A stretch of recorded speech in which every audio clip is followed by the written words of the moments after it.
Денеска сме заедно во посета на неколку објекти, меѓутоа јас би сакал да го истакнам пред се системот, новиот систем за парно грејење во основното училиште Кире Гавриловски Јането.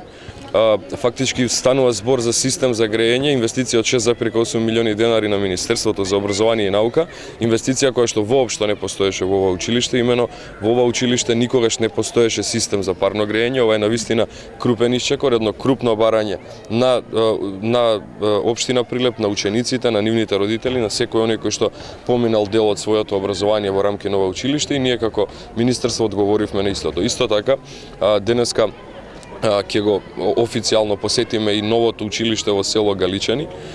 Имено пред неполни месец дена ние отворивме ново училиште во Беровци со премиерот.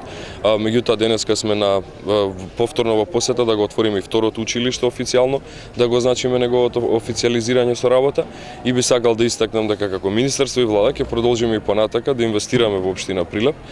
Имено споменав, општина Прилеп и владата речиси нема училиште во градот Прилеп во кое што нема инвестирано дали Министерството или локалната самоуправа.